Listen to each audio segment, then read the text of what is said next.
Terima kasih Yesus.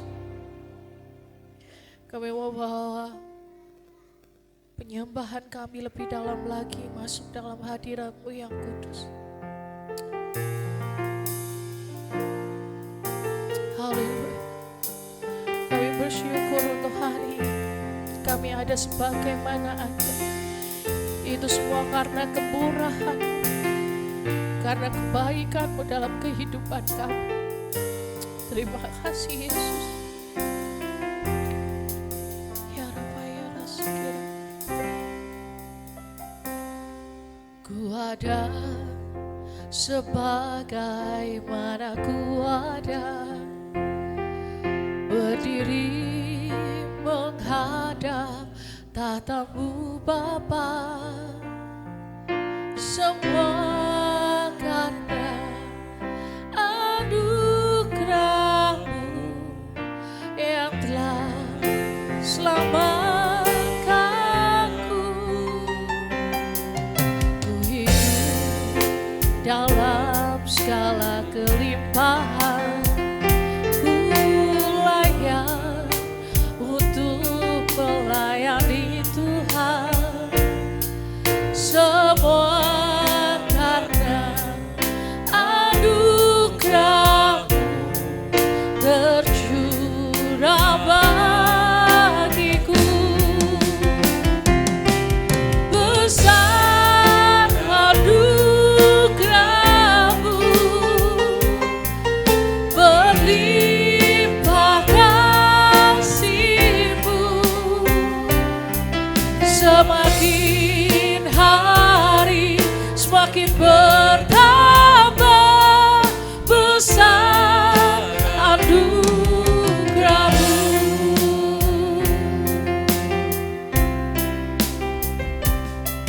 Ku ada sebagaimana ku ada, berdiri menghadap tatamu Bapa.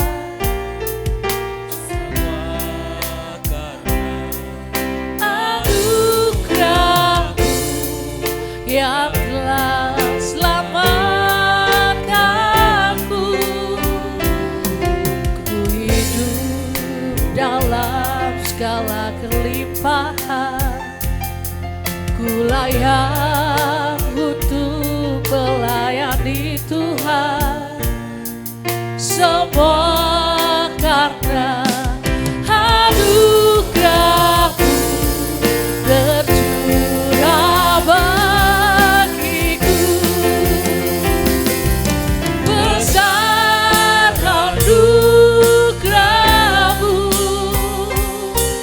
berlimpah kasih-Mu.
memuliakan Kau Tuhan. Haleluya.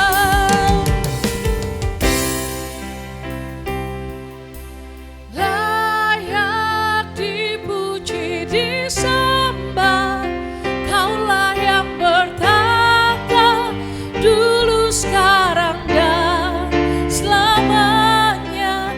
Raja atas segala raja, namamu besar.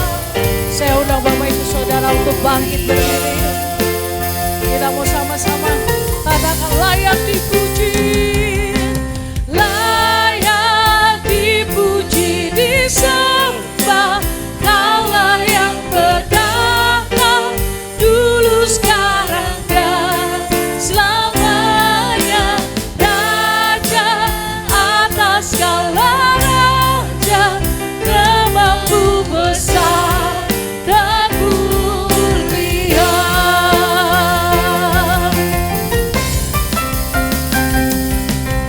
Layak dipuji, disembah, Kaulah yang bertata dulu, sekarang, dan selamanya. Raja atas segala raja, namamu besar dan mulia. Namamu besar dan mulia. Namamu besar dan mulia.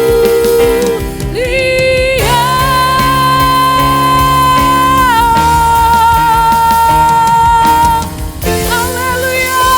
Berikan sorak-sorai bagi Allah kita. Haleluya. Kami bersyukur Tuhan pagi hari ini. Engkau Allah yang dahsyat, Engkau Allah yang luar biasa dalam kehidupan kami. Pagi hari ini kami mau naikkan pujian, penyembahan kami di hadapan Tuhan. Kiranya Tuhan berkenan atas setiap pujian kami. Biarlah Engkau disukakan atas setiap pujian kami. Pagi hari ini Tuhan, kami akan naikkan pujian kami dengan penuh sukacita. Karena kuasa Tuhan, urapan Tuhan dicurahkan pagi hari ini. Yang sakit Tuhan memberikan kesembuhan. Yang dalam beban berat Tuhan memberikan kelegaan. Yang dalam kesusahan Tuhan berikan sukacita yang melimpah. Sehingga kami berkemenangan di dalam Tuhan. Kami siap naikkan pujian kami hanya di dalam nama Tuhan Yesus. Haleluya. Amin. Sekali lagi, berikan sorak-sorai bagi Allah kita. Haleluya. Haleluya. Kita mau kasih tos satu dengan yang lain. Kita mau katakan, jangan gini ya. Kita mau katakan hari ini hari yang luar biasa. Karena kita akan disukakan. Haleluya. Karena kita mau bersuka di dalam Tuhan. Hanya di dalam Tuhan hati kita dilimpahkan dengan sukacita. Hari ini hari yang telah dijadikan Tuhan, mari kita bersuka. Katakan hari ini hari yang telah dijadikan Tuhan, mari kita bersuka. Di dalam siapa? Katakan bersuka. Di dalam Tuhan. Oh bersuka. Bersuka dalam Tuhan. Mari bersuka. Bersuka citalah. Oh bersuka. Bersuka dalam Tuhan. Sekarang bersuka. Bersuka citalah. Oh, hari ini hari yang telah dijadikan Tuhan, mari kita bersuka. Haleluya. Hari ini hari yang telah dijadikan Tuhan, mari kita bersuka. Dengan semangat kita mau katakan sekali lagi, bersuka di dalam Tuhan. Oh bersuka. Bersuka dalam Tuhan. Mari bersuka. Bersuka citalah. Oh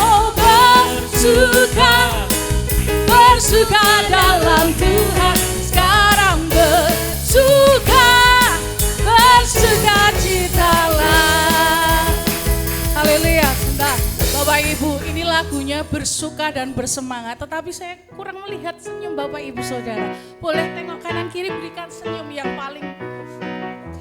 paling ganteng gitu ya, kan paling cantik gitu ya. Oke, sudah? Suka? Oke. Bersuka dalam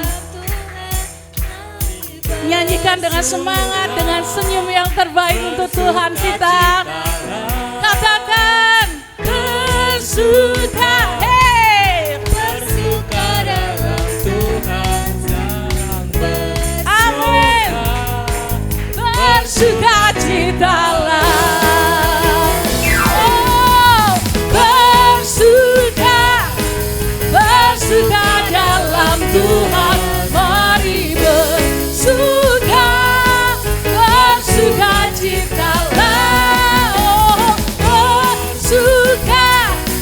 bersuka dalam Tuhan. Sekarang bersuka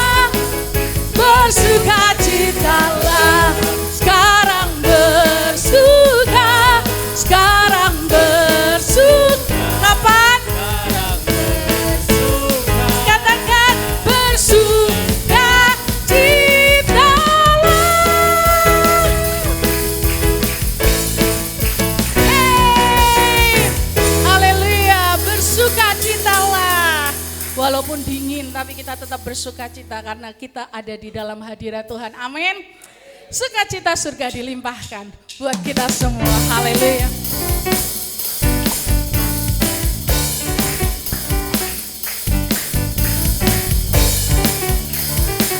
Kita mau terima sukacita yang daripada Tuhan. Terima sukacita surga, itulah kekuatan bagi jiwa. Ku dapat rasakan kasih-Nya. Amin. Haleluya. Terima sukacita surga, itulah kekuatan bagi jiwa. Ku dapat saksikan kuasa-Nya, taklukkan badai yang bergelora. Haleluya.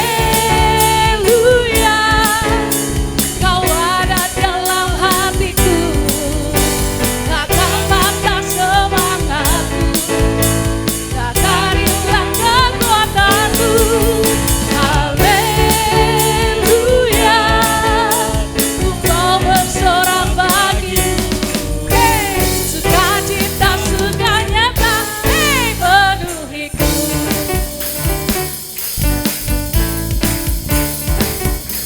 Terima sukacita surga, terima sukacita surga, itulah kekuatan bagi jiwa. Ku dapat rasakan kasih-Nya di tengah badai yang bergelora. Hey, terima sukacita surga, itulah kekuatan bagi jiwa. Ku dapat saksikan kuasa-Nya, taklukkan badai yang bergelora. Haleluya. Kau ada dalam hatiku, takkan patah semangatku, takkan hilang kekuatanku. Haleluya. Ku mau bersorak bagimu, sukacita surga nyata penuhiku. Haleluya. Kau ada dalam hatiku, takkan patah semangat. Oh, haleluya. Ku mau bersorak bagimu, sukacita surga nyata penuhiku. Sukacita surga nyata penuhiku. Oh, sukacita surga nyata. Amin. Haleluya. Silakan duduk Bapak Ibu Saudara. Haleluya. Tidak ada sukacita yang lain yang kita dapat kecuali dari Tuhan Yesus saja. Amin Bapak Ibu Saudara. Dunia memberikan sukacita yang mungkin terlihat menyenangkan, tapi nyatanya membinasakan. Tapi hanya Yesus Tuhan yang memberikan sukacita yang permanen dalam kehidupan kita. Sebentar kita akan memberikan persembahan yang terbaik untuk Tuhan. Kita mau siapkan persembahan kita. Nanti doa persembahan akan dipimpin oleh Saudari Reva. Mari kita bersatu dalam doa. Tuhan Yesus, kami mengucap syukur Tuhan pada pagi hari ini kami boleh beribadah. Kami telah meninggikan, memuji nama-Mu. Tuhan, sebentar kami mau memberikan persembahan kami sedikit dari apa yang telah Tuhan berikan kepada kami. Namun kiranya Tuhan persembahan ini boleh berkenan bagi Engkau dan dapat berguna bagi pekerjaan Tuhan. Terima kasih Tuhan, hanya di dalam nama-Mu kami berdoa, haleluya, amin. Kita akan pujikan lagu Allah Sanggup.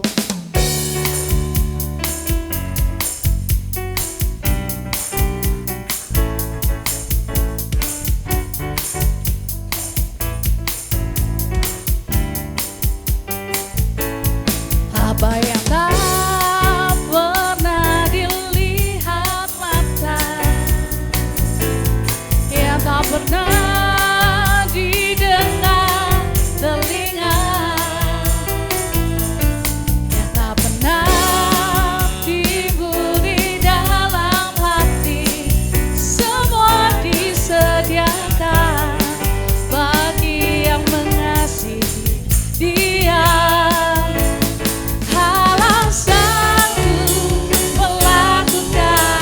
Segala perkara dulu, sekarang, dan selamanya, kuasanya tidak berubah.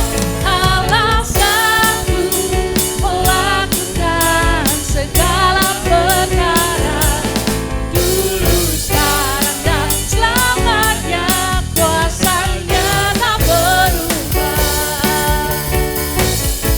Allah sanggup melakukan segala perkara dulu, sekarang, dan selamanya, kuasanya tidak berubah. Allah sanggup melakukan segala perkara dulu, sekarang, dan selamanya, kuasanya tak berubah. Dulu, sekarang, dan selamanya, kuasanya tak berubah. Dulu, sekarang, dan selamanya, kuasanya tak berubah. Haleluya, terima kasih untuk setiap persembahan Bapak Ibu Saudara. Kiranya persembahan ini boleh menjadi berkat bagi pekerjaan Tuhan khususnya di CKI MCC. Sebentar kita akan mendengarkan firman Tuhan. Kita mau siapkan hati kita. Kita mau buka hati kita, terima taburan firman Tuhan pada pagi hari ini. Firman yang menguatkan di atas pergumulan kita. Firman yang menegur di atas kesalahan kita. Namun semuanya Tuhan berikan untuk kita karena kasih-Nya kepada kita. Mari kita siapkan hati kita. Kita mau bawa hati kita lebih dalam, masuk dalam hadirat Tuhan. Haleluya Yesus. Ku kagumi caramu mencintaiku. Kau ada di setiap proses hidupku. Di titik terendahku Kau hadir untuk mengangkatku. Ku tahu Kau tak menyerah akan hidupku. Ku kagumi caramu mencintaiku. Kau ada di cerita proses hidupku. Di titik terendahku Kau hadir untuk mengangkatku. Ku tahu Kau tak menyerah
tak terduga caramu,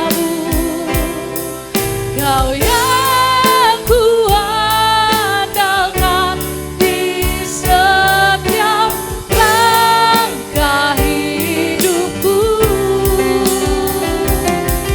tak terbatas kasih-Mu, tak terduga jalanmu, Kau yang ku percaya di setiap musim hidupku.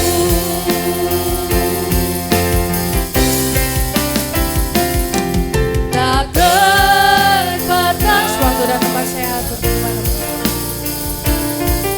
Tak terduga caramu, Kau yang ku andalkan di setiap langkah hidupku, tak terbatas kasih-Mu, tak terduga caramu, Kau yang ku percaya di setiap musim hidupku, Kau yang ku percaya di setiap musim hidupku.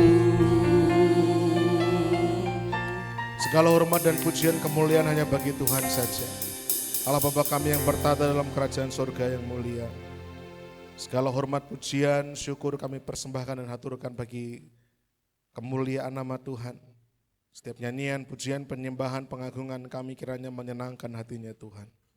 Sebab untuk itulah kami datang ke tempat ini, untuk kami beribadah, untuk kami berbakti kepada Tuhan saja. Dan juga terlebih Tuhan, hati kami haus, hati kami rindu akan firman-Mu. Puaskanlah dahaga jiwa kami, agar jiwa kami boleh terus menerus seperti sungai yang penuh dengan air yang melimpah ruah, sehingga tenanglah hati kami, tenanglah jiwa kami. Dan biarlah kiranya firman-Mu boleh terus memampukan kami untuk berjalan seturut dengan apa yang jadi kehendaknya Tuhan. Urapi setiap kami semua Tuhan, urapi hamba dalam segala kekurangan keterbatasan hamba, supaya dimampukan untuk menyampaikan dengan benar, dengan jelas, presisi seperti kemauan hati Tuhan. Roh Kudus tuntun hamba-Mu, dan juga berkati jemaat Tuhan agar dimampukan menangkap, memahami dengan benar, terlebih mampu melakukan dalam kehidupan kami sehari-hari. Dan di atas segalanya biarlah hanya nama Tuhan saja yang dipuji, dipermuliakan lewat pemberitaan firman pagi hari ini. Segala hormat, puji, kemuliaan bagi-Mu, dalam nama Tuhan kami Yesus Kristus kami menaikkan syukur doa kami. Haleluya, amin. Silahkan duduk para pelayan-pelayan Tuhan. Terima kasih pelayanannya. Baik, puji nama Tuhan. Shalom Bapak Ibu Saudara. Sehat semua? Puji Tuhan ya. Bapak Ibu Saudara, ini sudah memasuki bulan yang ke-8, bulan Agustus. Sebentar lagi kita akan 17-an ya, pertengahan bulan. Dan biasanya kalau bulan Agustus di gereja kita juga ada Family Day ya, momen di mana kita bersama dengan seluruh keluarga merayakan kebaikan Tuhan, merayakan sukacita, dan kita berkumpul bersama. Tapi bulan Agustus juga menandakan bahwa akhir tahun semakin dekat karena kita sudah memasuki bulan yang ke-8. Oleh karena itu gunakan, manfaatkan waktu yang ada sebaik mungkin. Usia bertambah tidak menjamin kedewasaan seseorang bertambah. Usia yang bertambah tidak menjamin kematangan rohani seseorang. Tetapi kalau kita menggunakan waktu dengan baik, dengan bijak, saya percaya maka seiring dengan pengenalan kita akan Kristus, kedewasaan kita akan terus bertambah. Amin. Bapak Ibu Saudara dikasih oleh Tuhan, bulan ini kita akan masuki tema yang baru, yaitu Grace and Generosity, atau bahasa Indonesianya kasih karunia dan kemurahan hati. Ya, terima kasih Mas Vincent sudah ditampilkan. Kita akan belajar kasih karunia dan kemurahan hati. Mungkin ketika tema ini muncul, Bapak Ibu Saudara bertanya-tanya. Bulan Mei kita belajar gini, dari awal tahun, benang merah kita adalah proclaim the gospel and multiply the disciple. Atau bagaimana kita mewartakan kabar baik dan menduplikasi, memultiplikasi murid-murid Kristus. Dari awal tahun tema kita mengajar kita untuk berani keluar bersaksi. Temanya tentang amanat agung, temanya tentang bagaimana kita berani keluar mewartakan kabar baik. Tiba-tiba ya kalau dari kita urut nggak terlalu jauh, Mei misalkan, duta-duta Kristus, Juni hidup seperti Yesus, Juli berani untuk menyatakan, tiba-tiba beloknya Agustus kasih karunia dan kemurahan hati. Wah, jangan-jangan ini Om Daniel punya maksud tersembunyi nih. Wah, jemaat diminta untuk bermurah hati, memberi, berbagi, bersedekah, memberikan persembahan. Wah, ini jangan-jangan ada maksud tersembunyi gitu ya. Mungkin karena gereja lagi butuh uang, karena mau beli bangunan gereja gitu. Apakah karena itu gitu? Tentu tidak. Karena kalau Bapak Ibu Saudara tahu bahwa tema-tema bulanan ini sudah disiapkan dari awal tahun. Tema bulanan itu bahkan dari akhir tahun sudah saya tata. Ya, jadi ini bukan satu niatan, oh ini karena gereja mau membangun lalu temanya harus murah hati. Oh enggak begitu. Bahkan ketika penata layanan kami rapat di Bukit Hermon, saya sudah paparkan ini tema kita 1 tahun. Tema tahunan kita proclaim the gospel, multiply the disciple. Tema bulanan kita ini.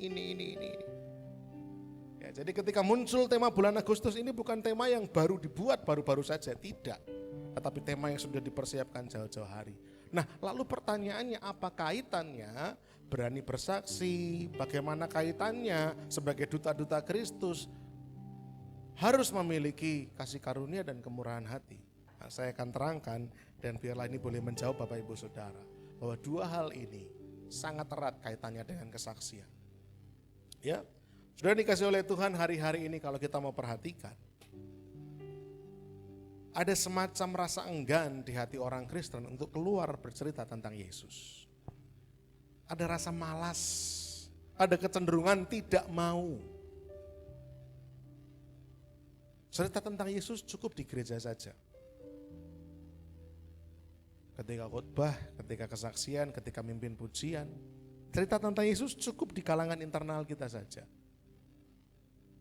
Dan kita tidak mau untuk menceritakan tentang Yesus kepada orang-orang di luar sana yang belum kenal tentang Yesus. Ada rasa enggan, ada rasa malas, nggak ingin terlibat dalam bersaksi, nggak ingin terlibat dalam mewartakan kabar baik. Dan itu umum. Ya, kalau kira-kira kisaran yang hadir pada pagi hari ini 40-an orang misalnya, ada 20 orang saja yang betul-betul punya semangat, tekad, berani menceritakan Yesus di luar sana kepada orang-orang yang belum kenal Yesus. Itu adalah hal yang luar biasa, hal yang cukup baik. Tapi saya sendiri sebagai gembala bahkan tidak berani berhitung demikian. Karena kalau mungkin saya menanyakan satu demi satu, jangan-jangan tidak sampai 10 orang yang sungguh-sungguh berani bercerita tentang Yesus kepada orang-orang yang belum kenal Yesus itu siapa. Kenapa hal itu bisa terjadi? Bukan hanya semata-mata karena orang-orang Kristen itu malu cerita tentang Yesus, bukan. Tapi rasa enggan ini, rasa tidak ingin ini, rasa malas untuk bercerita tentang Yesus ini, juga karena dunia hari-hari ini sangat sinis terhadap hal-hal yang berbau rohani. Sehingga panjenengan dan saya mungkin bahkan rasa-rasanya enggan untuk menyampaikan Yesus. Rasa-rasanya enggan untuk kesaksian. Karena kita sadar dan kita melihat, kita tahu dunia itu sinis tentang hal-hal yang bersifat rohani. Ketika ada siswa yang sungguh-sungguh mau jujur, mau mengerjakan ujiannya dengan baik, teman-temannya justru berkata, wah sok suci, sok rohani, mau jadi pendeta. Ketika menjalankan sesuatu yang benar, justru dibilang sok suci. Ketika mulai sedikit-sedikit ngomong puji Tuhan, Tuhan itu baik, dibilang wah sok rohani. Sepertinya dunia begitu sinis, begitu antipati, begitu risih. Ketika orang-orang Kristen yang berusaha untuk cerita tentang Yesus mulai ngomongin Yesus. Dan kalau kita mau jujur, ini pun juga bukan tanpa alasan. Ini pun terjadi juga enggak serta-merta langsung demikian. Karena ternyata ada andil gereja di sana. Tentunya gereja yang enggak benar. Karena ternyata ada andil kekristenan di sana. Tentunya kekristenan yang enggak benar. Yang menyebabkan orang-orang di luar sana tidak menyambut baik kabar baik. Saya ulang sekali lagi. Rasa enggan, rasa malas kita untuk kesaksian. Karena kita lihat respon dunia itu sinis tentang hal-hal rohani. Tapi dunia sinis kepada hal-hal rohani itu juga tidak terjadi serta-merta. Dunia begitu karena ada sebabnya.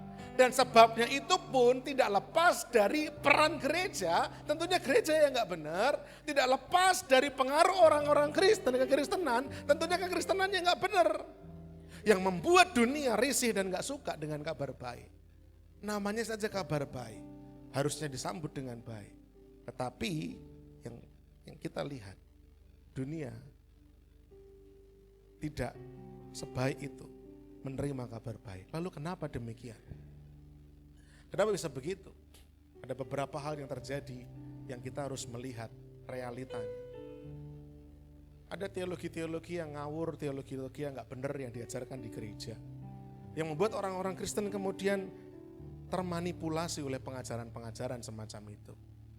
Hati-hati Bapak Ibu Saudara, Anda ke gereja, Anda dengar firman belum menjamin apa yang Anda dengar itu tepat sesuai dengan apa yang firman katakan, firman ajarkan. Oleh karena itu penting untuk kita punya jam saat teduh sendiri.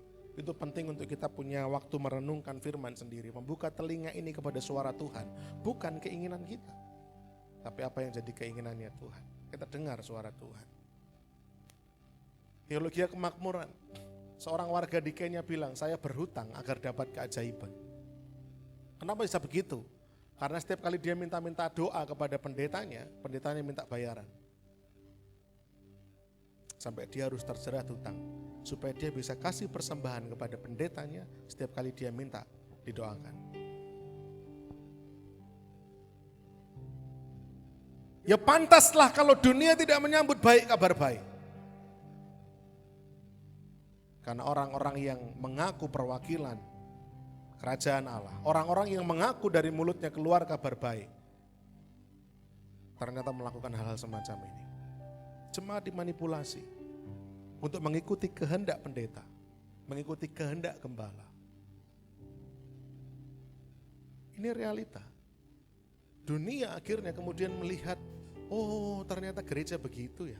Oh ternyata orang-orang Kristen kayak gitu ya. Kalau gereja semacam itu, kalau pendeta semacam itu, kalau kekristenan semacam itu, pantas kabar baik tidak disambut baik. Pantas dunia sinis kepada hal-hal yang sifatnya rohani. Karena ada banyak orang-orang yang mengaku rohani, tetapi ternyata hanya bungkus saja. Di dalamnya ada kebusukan. Mulutnya menyampaikan kesaksian, tapi hidupnya jauh dari apa yang dia saksikan.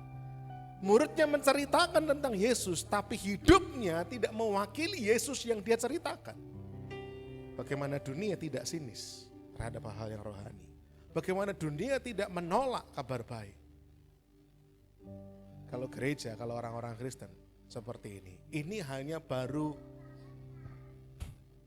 gunung salju yang kecil. Karena di bawah permukaan itu masih banyak lagi gunung es yang besar, yang mungkin tidak terekspos. Bagaimana gereja memanipulasi jemaat, bagaimana pendeta memanipulasi jemaat, bagaimana orang-orang Kristen, namanya Kristen, Timotius, Daniel, siapa lagi? Kaleb, siapa lagi? Yohanes, Yosua, Di Brasil sana bahkan orang umum pakai nama Yesus. Main-main bola itu pakai nama Yesus, tapi kartel narkoba. Masa Yesus kartel narkoba? Bagaimana dunia tidak menolak kabar baik kalau orang-orang Kristen yang ngakunya perwakilan daripada kerajaan Allah, ngakunya duta-duta Kristus, hidupnya harusnya seperti Yesus, tapi yang ditampilkan, yang diwujudkan adalah hal semacam itu. Orang tidak akan mendengarkan berita yang tidak dihidupi. Tapi ketika mereka melihat kasih yang nyata, mereka akan bertanya, dari mana ini sumbernya?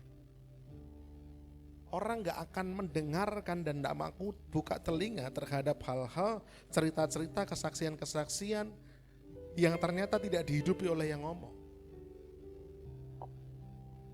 Orang lain nyinyir lihat hidup kita. Orang lain ngomongin kehidupan kita. Apalah Pak Daniel itu, pendeta khotbah begini begitu, wong hidupnya aja begitu. Dia aja gak jadi berkat.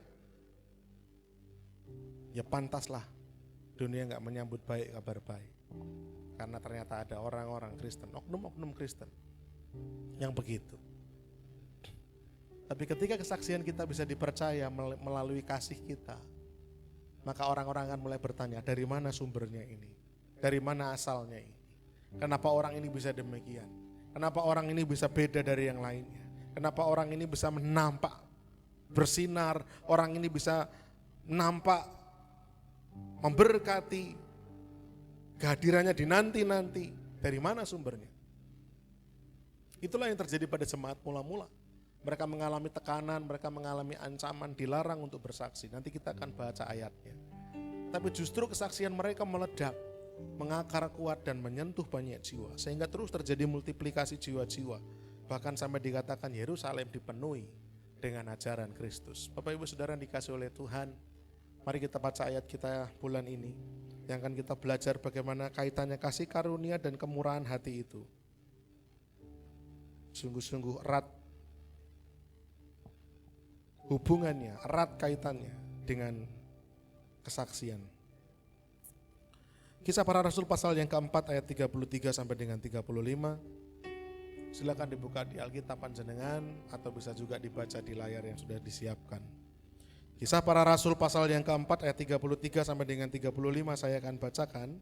Bapak Ibu Saudara tolong disimak baik-baik. Dan dengan kuasa yang besar, rasul-rasul memberi kesaksian tentang kebangkitan Tuhan Yesus. Dan mereka semua hidup dalam kasih karunia yang berlimpah-limpah. Sebab tidak ada seorang pun yang berkekurangan di antara mereka. Karena semua orang yang mempunyai tanah atau rumah menjual kepunyaannya itu, dan hasil penjualan itu mereka bawa dan mereka letakkan di depan kaki rasul-rasul. Lalu dibagi-bagikan kepada setiap orang sesuai dengan keperluannya. Di mana benang merahnya? Apa urusannya? Kalau kita mundur 1 bulan saja, bulan lalu temanya dare to declare, berani menyatakan, berani bersaksi. Apa urusannya dengan grace and generosity?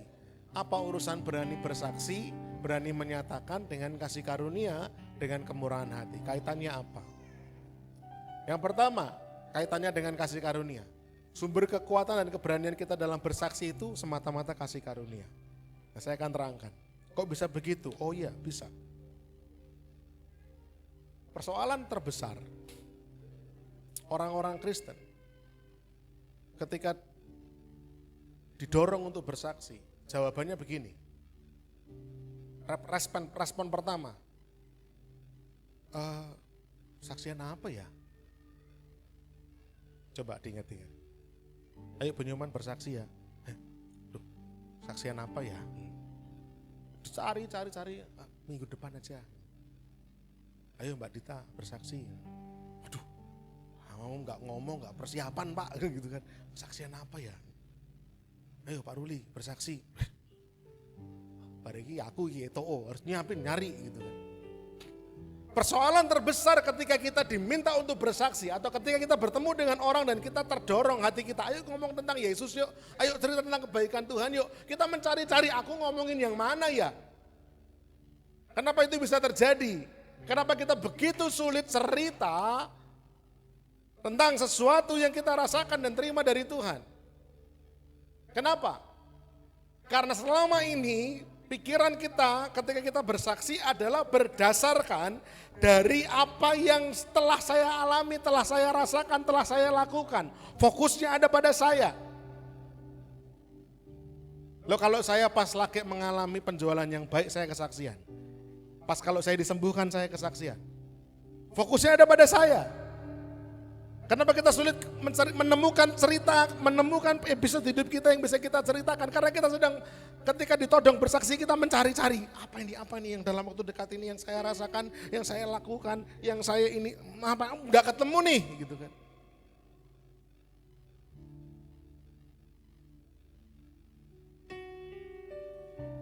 Tapi kita pasti akan bisa segera menemukan ketika kita mendasarkan kesaksian kita dari kasih karunia Allah. Apa yang Allah telah lakukan dalam hidup panjenengan.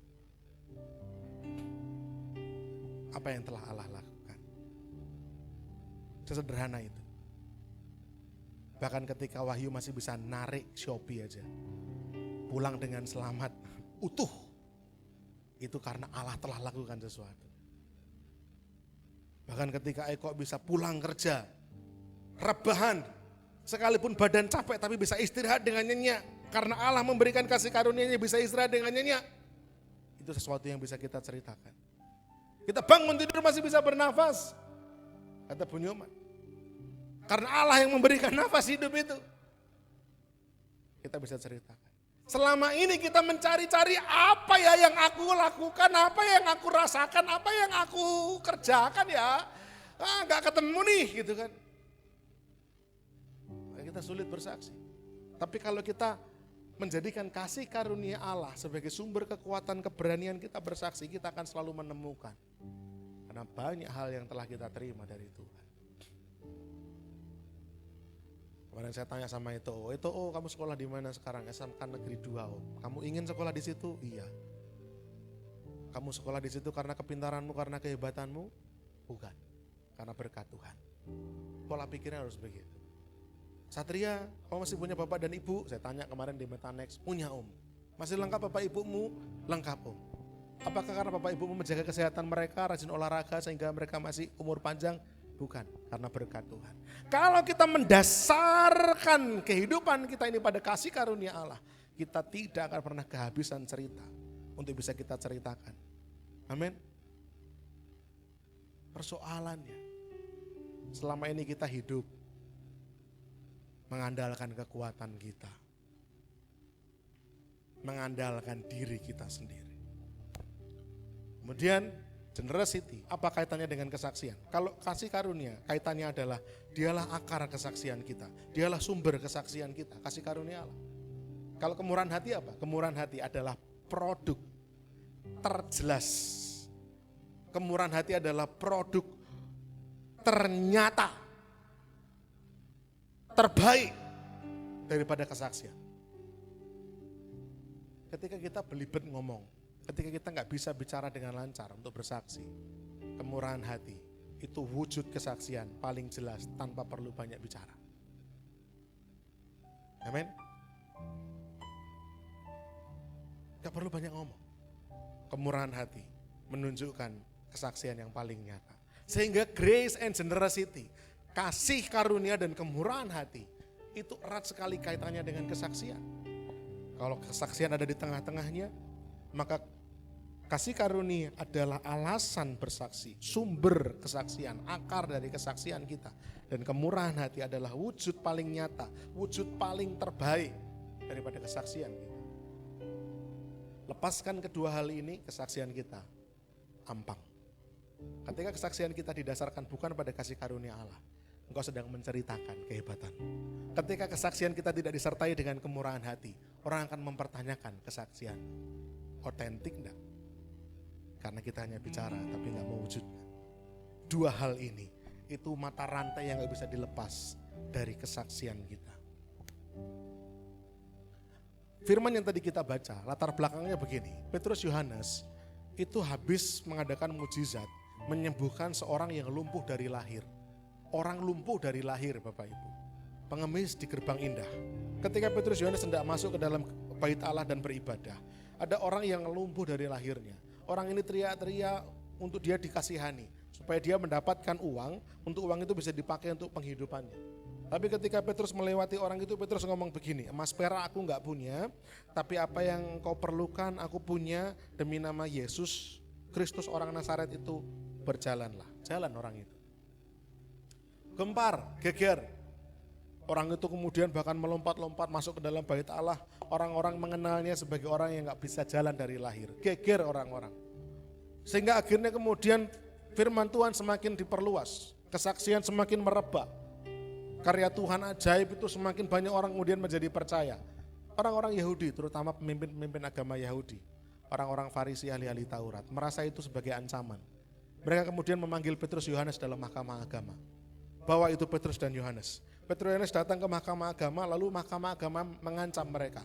Jangan lagi bicara tentang Yesus. Stop bersaksi, stop melakukan apapun atas nama itu. Berhenti. Mereka diancam, mereka dilarang. Tapi dengan beraninya Petrus Yohanes menjawab apa kepada mahkamah agama. Mereka bilang begini, kami tidak mungkin untuk tidak menceritakan apa yang kami lihat, apa yang kami dengar. Tidak mungkin bagi kami untuk tidak berkata-kata. Itu keberanian yang dahsyat. Dilarang bersaksi, tapi mereka tetap berkata, tidak mungkin untuk kami untuk tidak berkata-kata tentang Yesus. Akhirnya mahkamah agama gak bisa lakukan apapun. Petrus Yohanes dilepas, mereka kembali pada komunitasnya. Kepada murid-murid Petrus Yohanes menceritakan bagaimana orang-orang mahkamah agama melarang mereka. Apa yang mereka lakukan? Mereka ketakutan? Enggak. Mereka berdoa, berseru kepada Tuhan sampai mereka dipenuhi Roh Kudus. Dan apa yang terjadi? Mereka menyatakan firman Tuhan, memberitakan Injil dengan lebih berani lagi. Jadi ada upaya untuk membungkam orang Kristen. Ada upaya untuk membungkam Petrus Yohanes. Tapi ketika Petrus Yohanes menyatakan tuh kami gak mungkin menutup mulut kami. Petrus Yohanes pulang kepada murid-murid dan mereka berdoa penuh roh. Mereka tetap memberitakan Injil dengan gagah berani. Tapi ayat-ayat di bawah itu kemudian menunjukkan realita yang lebih indah lagi. Bahwa ternyata mereka mendasari kesaksiannya dengan kasih karunia dan mewujudkan kesaksiannya dengan kemurahan hati. Kesaksian yang paling meyakinkan itu bukan hanya terdengar lewat kata-kata Bapak Ibu. Tapi terpancar lewat kehidupan yang diubahkan oleh kasih karunia dan dijalani dengan kemurahan hati. Bukan kata-katanya yang penting. Sekali lagi tadi, kalau kesaksian kita dibredel dari dua mata rantai yang mengikatnya, yaitu kasih karunia Allah dan kemurahan hati, maka kesaksian ini tinggal kata-kata yang gak punya kuasa. Bapak Saudara bisa nangkap perkataan saya? Ketika kesaksian kita dibredel dari kasih karunia Allah dan tidak ada perwujudan kemurahan hati, kesaksian ini hanya kata-kata tanpa makna, gak punya kuasa. Yang penting adalah bagaimana kehidupan yang diubahkan oleh kasih karunia dan diwujudkan dalam kemurahan hati. Dan kita mau belajar dari teladan jemaat mula-mula. Yang pertama, kasih karunia Allah itu mengobarkan keberanian untuk bersaksi. Kasih karunia yang membuat kita menjadi bersemangat, berapi-api dalam bersaksi. Kasih karunia. Kalau Bapak Saudara kemarin Jumat datang menara doa. Kemarin Jumat kita belajar dalam menara doa begini. Dasarilah sukacitamu dan rasa syukurmu. Bukan dari apa yang saya lakukan. Bukan dari apa yang orang lain lakukan. Tapi dari apa yang Yesus lakukan. Kalau kita mendasari sukacita kita dari apa yang saya lakukan sendiri, sukacita saya akan naik turun. Karena kadang-kadang saya berhasil, kadang-kadang saya gagal. Kadang-kadang saya baik, kadang-kadang saya enggak baik. Sukacita saya akan naik turun karena didasarkan dari apa yang saya lakukan. Lebih-lebih kalau sukacita dan rasa syukur saya didasarkan dari apa yang orang lain lakukan. Apa yang Pak Daniel lakukan. Semakin naik turun lagi. Kalau Pak Daniel baik sama saya sukacita. Kalau Pak Daniel jahat sama saya nangis. Kalau Pak Daniel neraktir saya sukacita. Kalau Pak Daniel neraktir orang lain gak ngajak saya nangis. Kalau saya mendasarkan sukacita dan rasa syukur saya dari apa yang orang lain lakukan, makin merana hidup saya. Paling tepat, dasarkan sukacita dan rasa syukur kita dari yang Yesus telah lakukan. Karena yang Dia lakukan, final, sempurna, gak pernah ada cacat celah. segala yang baik datangnya dari Tuhan kita. Firman Tuhan bilang begitu. Jadi kalau kita mendasarkan rasa syukur, sukacita kita dari kasih karunia Allah, maka akan selalu muncul kesaksian demi kesaksian yang bisa kita ceritakan. Karena kita merasakan itu semua. Kita merasa ditolong Tuhan, kita merasa ditopang Tuhan, kita merasa dipelihara Tuhan dan seterusnya. Ayat 33, dan dengan kuasa yang besar rasul-rasul memberikan kesaksian tentang kebangkitan Tuhan Yesus. Kemarin saya jelaskan di Metanex. Oh berarti kita kalau kesaksian itu harus selalu ngomongin kebangkitan Tuhan Yesus dong. Saya jelaskan maksudnya, konteksnya begini. Kalau pada waktu itu kebangkitan Yesus baru saja terjadi, belum lama. Dan kebangkitan Tuhan Yesus itu mengandung makna yang besar. Bahwa guru yang selama ini mereka ikuti itu ternyata bukan manusia biasa. Yang mati disalib itu ternyata bukan orang biasa. Dia bangkit di hari yang ketiga, bahkan kemudian menampakkan diri, kemudian naik ke surga dan memberikan amanat agungnya.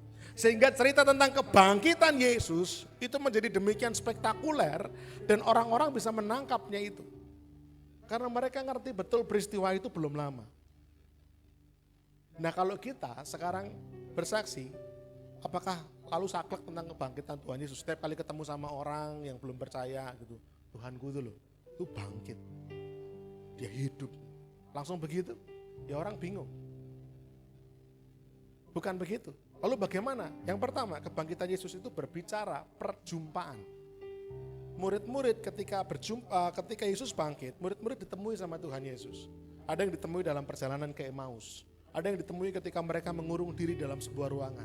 Ada yang ditemui ketika mereka ada di danau mencari ikan. Yesus ngajak, yuk makan bareng yuk. Kebangkitan Yesus memiliki makna perjumpaan. Nah, Bapak Ibu Saudara ketika cerita sama orang yang diceritakan apa? Perjumpaan. Bagaimana Bapak Ibu Saudara berjumpa sama Tuhan? Dulu sebelum saya kenal Tuhan, hidup saya tuh gampang marah, hidup saya tuh berantakan. Tapi setelah saya berjumpa sama Tuhan, saya kenal Yesus. Rasanya pengen marah, tapi setiap kali mau marah itu energi saya kayak udah habis. Buat apa sih marah gitu? Anda sedang menceritakan perjumpaan. Kemudian yang kedua, kebangkitan itu berarti ketuhanan Yesus. Jadi yang kita ceritakan adalah Yesus itu bukan manusia. Dia adalah Tuhan yang jadi manusia. Itu yang kita ceritakan. Bukan lalu setiap kali kita ketemu sama orang, Tuhan Yesus bangkit, enggak gitu. Dan yang ketiga, ini berbicara kasih akan jiwa-jiwa. Murid-murid bisa saja menyimpan cerita Yesus bangkit untuk kalangan mereka sendiri. Murid-murid bisa saja menyimpan cerita Yesus menemui mereka, bahkan naik ke surga untuk diri mereka sendiri. Tapi mereka tidak lakukan itu. Karena desakan kasih kepada jiwa-jiwa, murid-murid melakukan itu. Jadi Bapak Ibu Saudara, ketika memberi kesaksian tentang kebangkitan Tuhan Yesus itu maknanya luas. Berbicara bagaimana Anda cerita perjumpaan dengan Tuhan. Anda dipulihkan, ditolong. Bercerita tentang iman saudara bahwa Yesus itu Tuhan. Dan berbicara kasih saudara akan jiwa-jiwa. Anda gak rela dia binasa. Anda mau orang ini selamat. Itu dalam. Orang-orang ini, murid-murid ini mereka tetap bersaksi. Meski dilarang dan diancam oleh mahkamah agama. Tapi karena mereka menyadari kasih karunia Allah, membuat mereka tidak bisa diam. Seorang hamba Tuhan bernama John Piper bilang begini, kasih karunia itu bukan hanya sekedar pengampunan. Kasih karunia itu kuasa. Kasih karunia itu mendatangkan kekuatan. Kasih karunia itu bukan cuma semata-mata Anda berdosa diampuni, itu berbicara kasih karunia, enggak berhenti di situ. Tapi kasih karunia itu ada kekuatan, ada kuasa, ada power. Untuk saya bisa cerita, untuk saya bisa bersaksi. Kenapa? Karena saya ngalami hal-hal yang saya nggak pantas terima. Saya ngalami hal-hal yang di luar kemampuan saya. Saya ngalami hal-hal yang di luar logika saya. Saya ngalami hal-hal yang di luar analisa saya. Saya ngalami hal-hal yang di luar kekuatan saya. Saya ngalami itu semua. Itu apa? Itu kasih karunia. Cerita Bapak Ibu. Kebangetan kalau kita nggak mau cerita kasih karunia. Kok tanpa Tuhan jadi apa kok?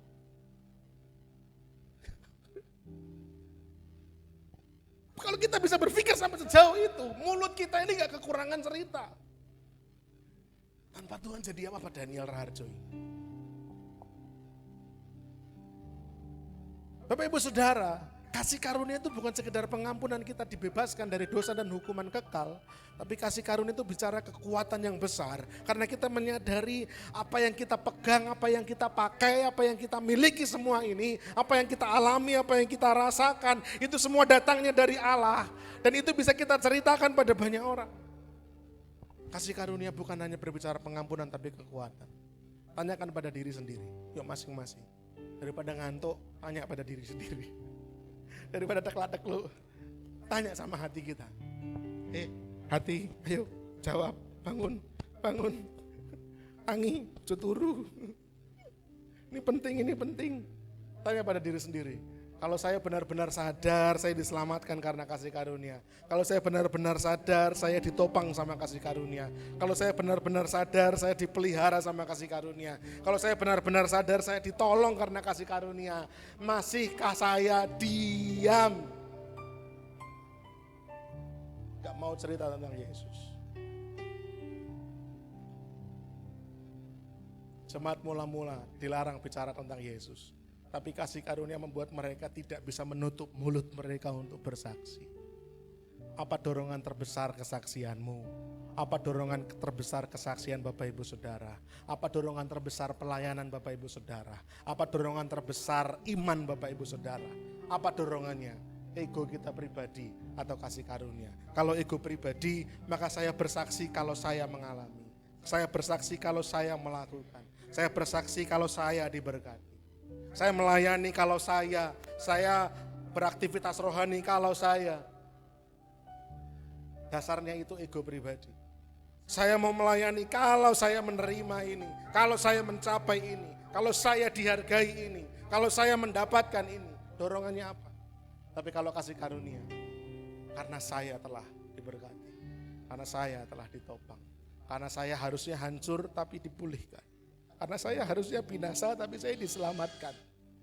Ini mulut tidak bisa dikunci. Harusnya saya gak bisa nyukupi anak-anak saya tapi saya dimampukan. Harusnya saya gak bisa bayar tepat waktu tapi kok ya datang juga berkatnya. Itu kasih karunia Bapak Ibu. Bukan karena kita orang bejo. Bejo itu sekali. Kalau bejo berkali-kali itu kasih karunia. Kalau beruntung itu sekali Pak, Bu. Atau sesekali, kadang-kadang.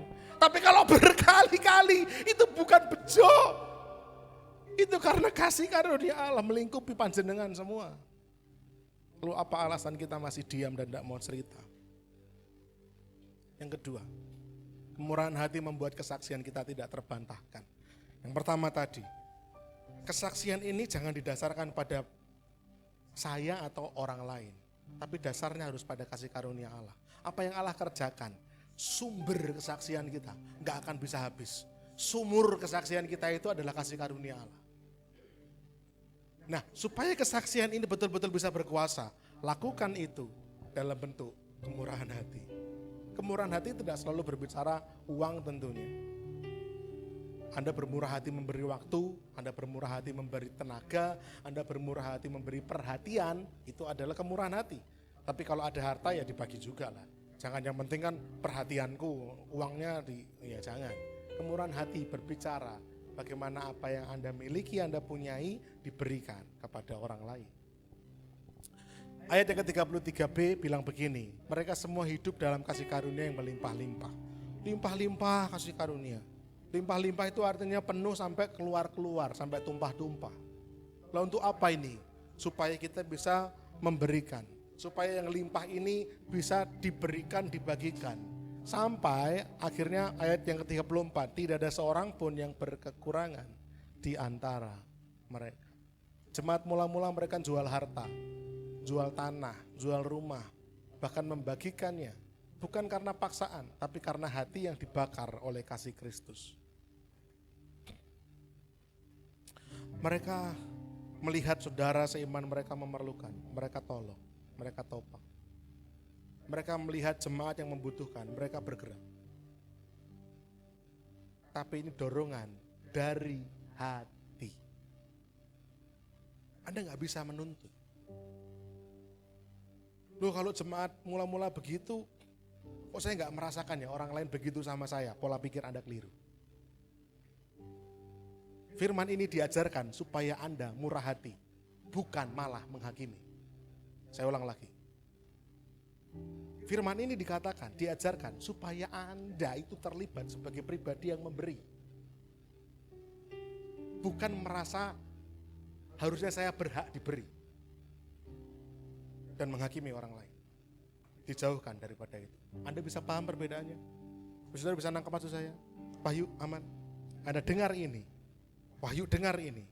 Supaya dalam hatimu tergerak dorongan untuk bermurah hati, untuk berbagi. Bukan malah menghakimi, menuntut orang lain. Harusnya saya mendapatkan dong orang lain yang memberi bagi saya.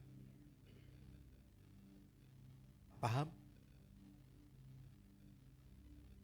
Penyuman paham? Bahwa kita diajar untuk bermurah hati. Melihat keperluan orang lain. Jemaat mula-mula tidak hanya mengkhotbahkan kasih karunia, tapi mereka mempraktekkan kasih karunia secara radikal. Saya emang sengaja nggak ganti bahasa Inggrisnya, karena menurut saya lebih enak, tepat. The early Christians didn't just preach grace, they practice radical grace. Mereka nggak cuma ngotbahin kasih karunia, mereka melakukan kasih karunia. Bukan menuntut kemurahan hati, mereka melakukan kemurahan hati. Gereja ini akan menjadi gereja yang sehat kalau tidak ada seorang pun yang menuntut kemurahan hati, tapi berlomba-lomba mengerjakan kemurahan hati. Itu dua hal yang beda toh. Gereja ini akan hancur. Kalau firman ini diterjemahkan, berarti kita berhak menuntut satu sama lain berkorban untuk saya. Salah. Bukan demikian. Anda belajar supaya tidak hanya selalu memikirkan diri sendiri. Tapi saya nggak punya apa-apa, Om. Saya nggak seperti Om Daniel. Om Daniel punya mobil, Om Daniel punya rumah, Om Daniel punya pekerjaan. Saya nggak seperti Om Daniel. Tapi satu persembahan yang secara khusus Tuhan sebutkan, yang secara khusus Tuhan langsung yang nyebut dan menghargai, bukan persembahan yang jual tanah seperti ini. Ini dicatat oleh Lukas, Kisah Para Rasul. Tapi dalam Injil, perkataannya dicatat oleh murid-murid Yesus, yang Yesus sendiri langsung ngomong, itu bukan persembahan tanah dan rumah, tapi persembahan 2 peser dari janda miskin.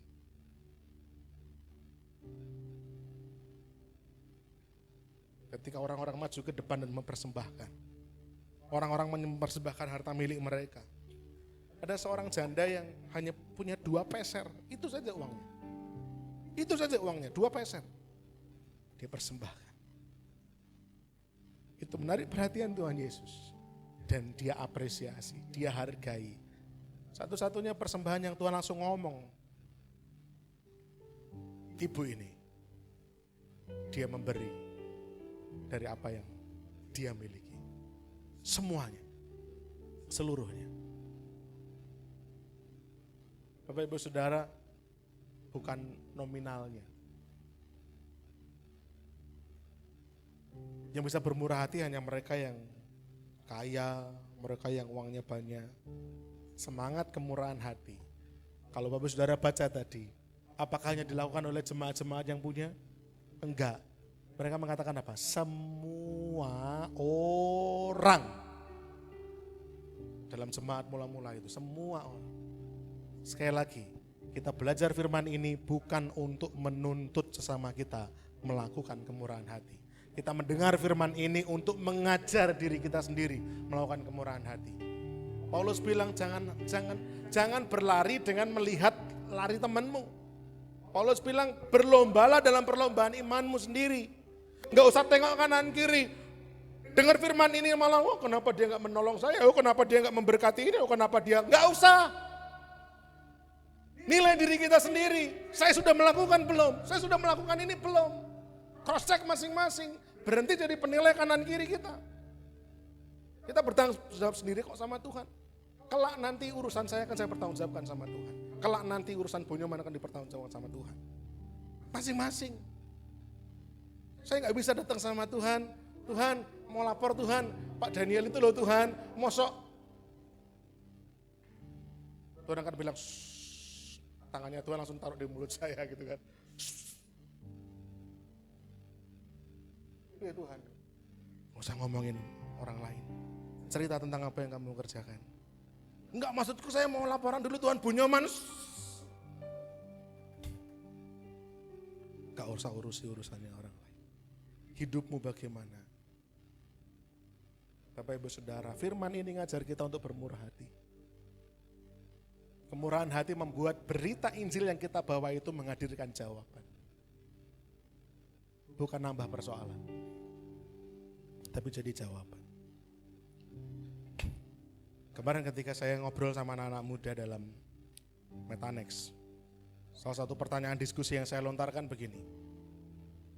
Dalam kamu bersaksi, dalam kamu berbagi tentang Yesus, kan tidak selalu diterima. Seringkali malah ditolak. Nah kalau ditolak piye dong? Apa yang harus dilakukan? Kebanyakan menjawab, ya tetap bersaksi, tetap cerita, gak berhenti. Itu jawaban yang bagus. Kemudian mereka bilang, ganti ceritanya. Mungkin selama ini ceritanya bagaimana? Ganti caranya. Lalu saya katakan, nah salah satu cara yang bisa dikerjakan adalah, Bapak Saudara catat baik-baik.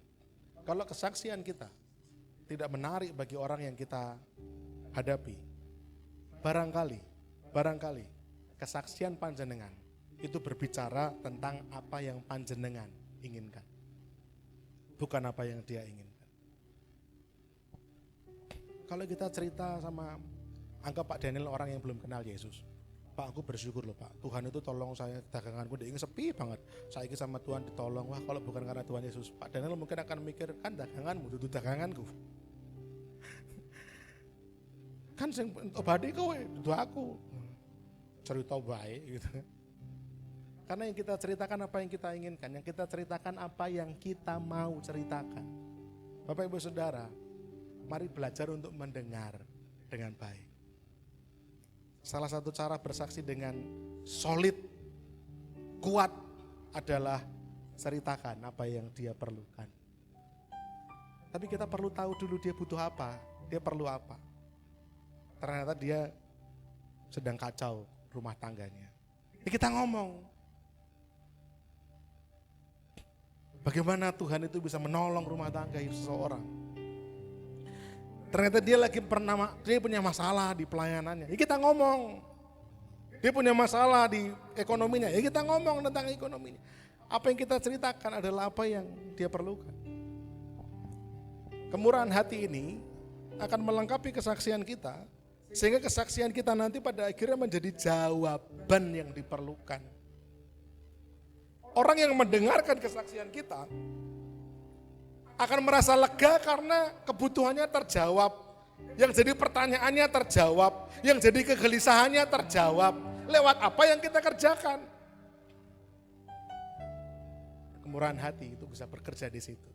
Kalau kesaksian kita didasari pada kasih karunia, maka wujud nyatanya itu bukan manipulasi. Pasti solusi. Bukan. Kita ngomong sama orang, ya gini loh.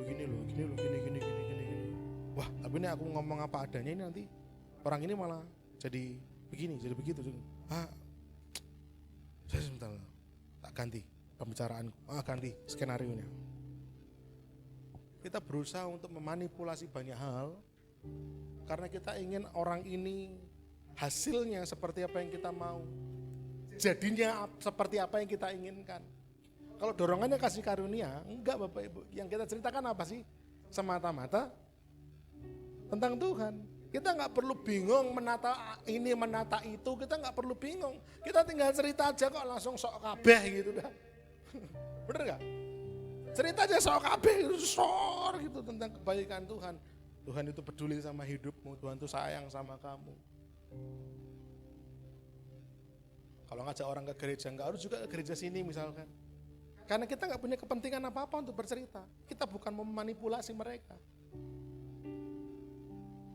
Oh, nanti saya kesaksian Om, tapi dia takutnya nanti malah ikut gereja lain. Oh, ya enggak apa-apa. Enggak apa-apa. Bapak Ibu Saudara, kita ini hanya boleh berakar dengan kuat pada Kristus saja. Haleluya. Semangat sekali belakang. Selain Kristus gak ada. Pak Handoko jangan berakar di gereja Pak Handoko. Berakar itu sama Tuhan Yesus. Kalau kira-kira ke MCC kejauhan, pas lagi gak enak badan, datang yang dekat. Gak apa-apa, karena kita berakar pada Tuhan Yesus. Jadi kalau kita bersaksi sama siapapun, yang penting kan dia kenal Tuhan Yesus. Saya gak perlu belok-belokin, kudu tekon yang MCC, ora perlu. Kita gak perlu memanipulasi apapun, karena kita mau kasih solusi sama dia. Dan solusi dari segala solusi, jawaban dari segala jawaban apa Pak Bu? Yesus. Itu. Kesaksian bukan hanya tentang apa yang kita katakan, tapi tentang apa yang kita berikan. Pastikan yang kita berikan jadi jawaban buat dia. Yang kita berikan harus jadi solusi buat dia. Yang terakhir, kasih karunia dan kemurahan hati ini pada akhirnya membangun tubuh Kristus. Membangun tubuh Kristus bukan hanya MCC saja, tapi membangun tubuh Kristus secara keseluruhan. MCC hanyalah bagian kecil dari tubuh Kristus yang luas ini. Ya. Kisah Para Rasul 4 ayat 35. Dan mereka letakkan di depan kaki rasul-rasul. Hasil jualan mereka diletakkan di kaki rasul-rasul, lalu dibagi-bagikan kepada setiap orang sesuai dengan keperluannya. Saat kita memberi dan melayani, kita bersaksi, kita bergerak, kita sedang menyusun batu demi batu bagi gereja Tuhan. Disusun jadi gereja. Ini saya bukan ngomongin bangunan gereja loh ya. Ini kita ngomongin bangunan tubuh Kristus yang luas. Ketika ada satu jiwa diselamatkan, ada bangunan gereja, ada satu batu disusun lagi, satu batu disusun lagi, satu batu disusun lagi. Kemarin Jumat ada seorang datang sama saya. Pacarnya agamanya bukan Kristen, tapi pacarnya memutuskan untuk mau ikut Yesus. Saya bilang, lu itu ya sudah, kamu gak perlu butuh bantuan saya dong. Dia sudah mau sendiri, dia udah mantap sendiri. Ya Om, tapi biar lebih mantap lagi ya udah nanti jangan ketemu aja ngobrol. Tapi pacarnya sudah menyatakan saya pengen mantap ikut Tuhan Yesus. Bapak Ibu Saudara, ayo kita semua bergerak untuk membangun tubuh Kristus ini. Bukan hanya MCC, sekali lagi tubuh Kristus. Di sini memang bagian kita tubuh Kristus yang kita kerjakan MCC dalam konteks gereja ini. Tapi di luar sana tubuh Kristus itu luas. Bangun tubuh Kristus. Ya. Dan perhatikan kata-kata penekanan dibagikan sesuai keperluan. Ini bukan ngomongin amal sedekah biasa, karena keperluan masing-masing jemaat. Jadi ini sebenarnya ngomongin diakonia. Jadi kalau panjenengan ngerasa, kalau saya bermurah hati langsung, kira-kira nanti cukup apa enggak ya? Kalau saya bermurah hati langsung, ini jawab kebutuhan apa enggak ya? Kalau Anda bingung, ya sudah dikumpulkan saja di satu tempat. Kalau di jemaat mula-mula di kaki rasul-rasul, Anda bisa letakkan aja, misalkan di MCC, persembahkan untuk dikelola di diakonia.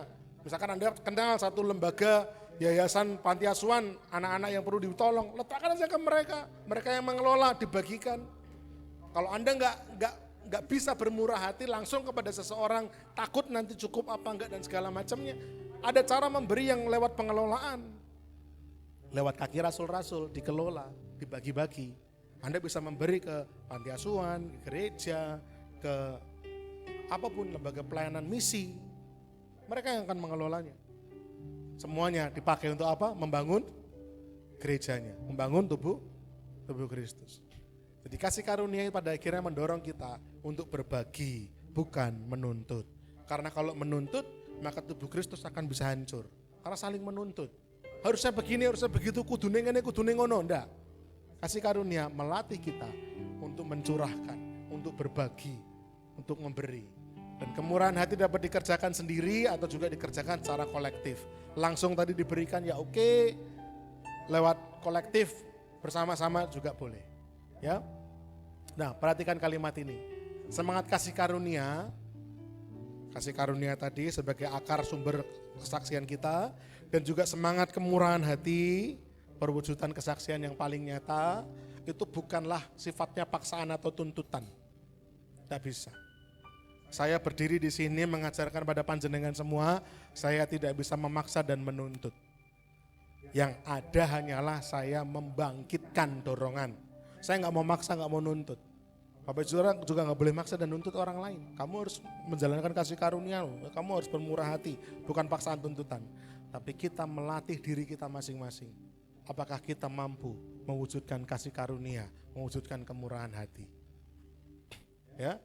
Namun ketika setiap bagian tubuh Kristus merasa saling membutuhkan, ketika kita merasa saling memerlukan, kita harus membantu, kita harus bisa mensupport, menopang apa yang bisa kita beri, apa yang bisa kita topang. Maka akhirnya kasih karunia kemurahan hati berjalan. Tapi kalau kita terus menuntut, meminta, memaksa, itu menjadi persoalan. Spirit kasih karunia itu memberi. Betul?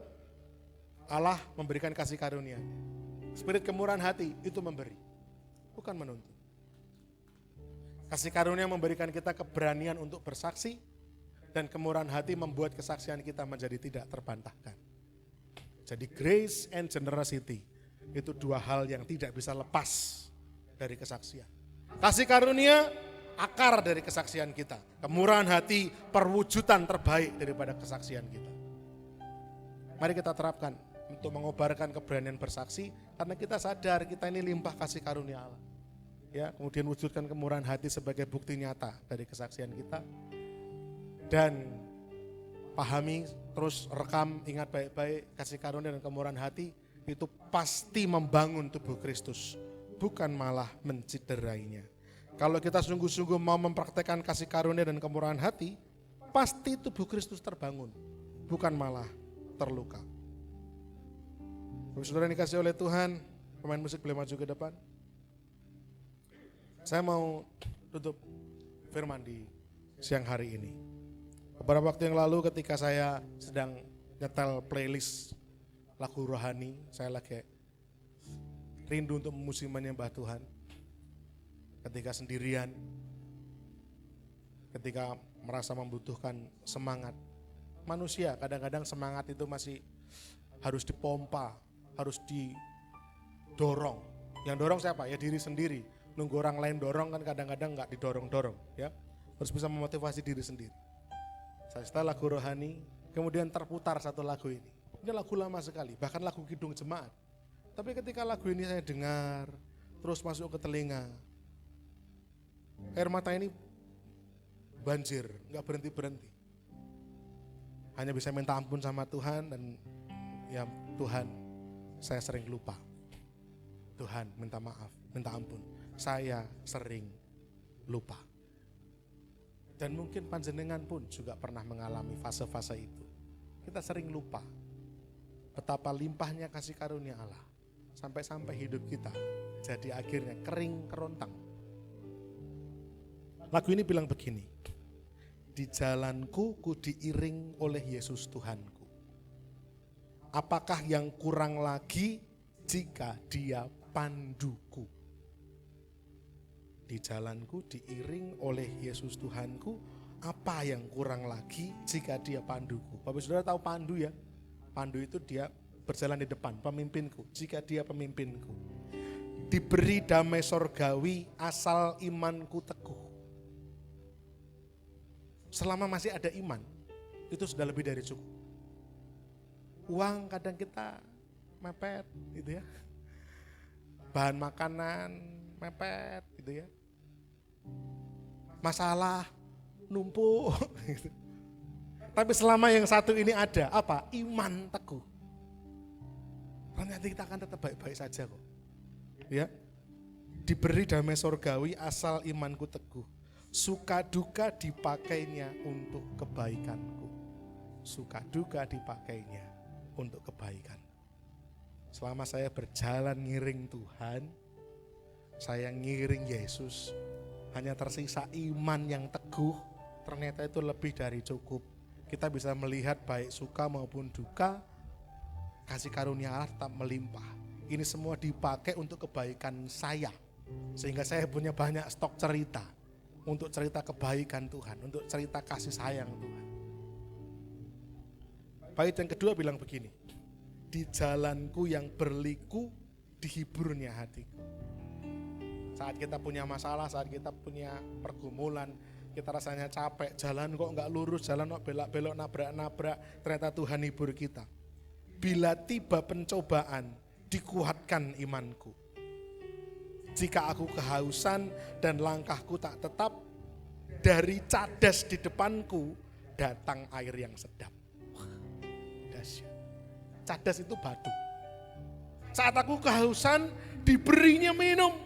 Saat aku jalanku berliku, dia tolong, dia hibur. Saat tiba pencobaan, dikuatkan imanku. Gimana caranya? Dari cadas di depanku itu datang air yang sedap. Masalah jadi gak menakutkan lagi. Kenapa? Karena masalah bisa Tuhan pakai untuk mendatangkan air yang sedap. Amin. Mau kurang apa lagi Bapak Ibu? Itu bukti kasih karunia Allah ini itu selalu limpah dalam hidup panjenengan dan saya. Anak sakit, kita ngeluh, tapi kasih karunia Allah memampukan. Uangnya masih kurang, tapi Tuhan cukupkan, kasih karunia Allah yang memampukan. Menghadapi persoalan, pergumulan, kita diinjak-injak, kasih karunia Allah yang menguatkan. Kurang apa lagi? Dari cadas di depanku datang air yang sedap. Kalau bukan karena Tuhan, jadi apa kita ini? Mari kita tunduk kepala bersama-sama. Main F tadi Pak. Haleluya. Kita naikkan lagu firman tadi. WL boleh bantu. Mari kita bangkit berdiri bersama-sama.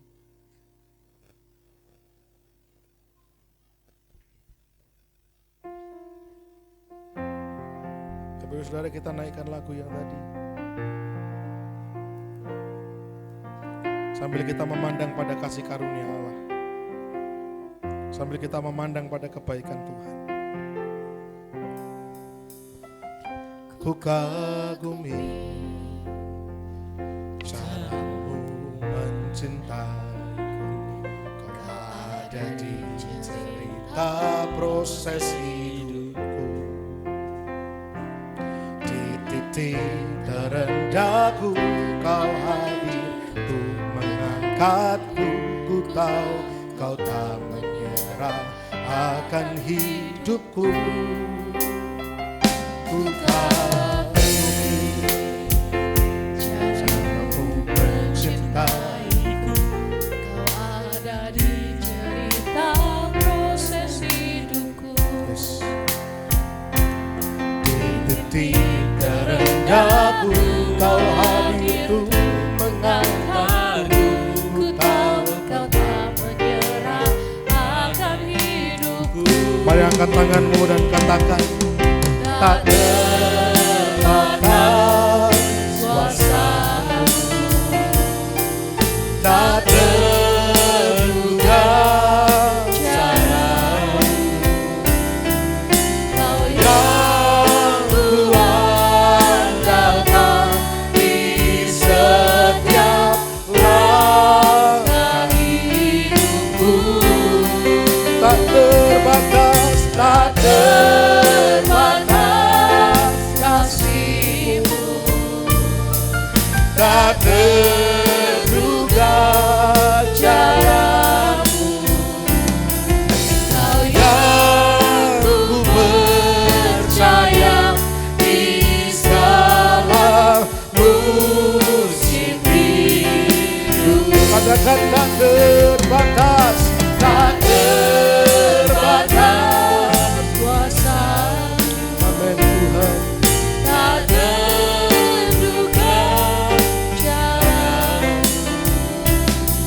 Kau Yang ku andalkan di setiap langkah hidupku.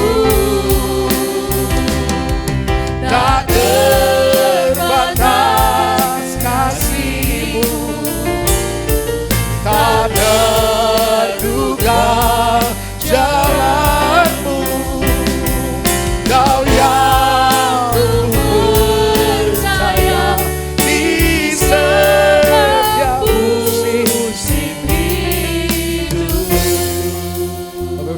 dikasih oleh Tuhan, mari tanamkan baik-baik dalam hati kita.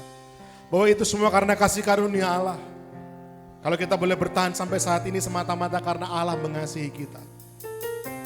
Dan dunia sana, orang-orang lain, mereka membutuhkan kasih karunia Allah. Kita perlu bercerita kepada mereka. Bahkan mewujudkan kesaksian itu dengan kemurahan hati kita. Jangan takut kita kehabisan berkat. Jangan takut kita kehabisan semangat. Karena sumur kasih karunia ini senantiasa berlimpah-limpah, gak pernah kering. Senantiasa tersedia, luber bagi saudara dan saya. Oleh karena itu nikmati kasih karunia Allah. Terimalah kasih karunia Allah. Dan jadikan kasih karunia Allah ini sumber kesaksian kita, sumber kemurahan hati kita. Kita akan kembali menyanyikan lagu ini. Dan saya minta Pak Iwan dan juga Pak Ruli untuk maju ke depan membantu perjamuan kudus.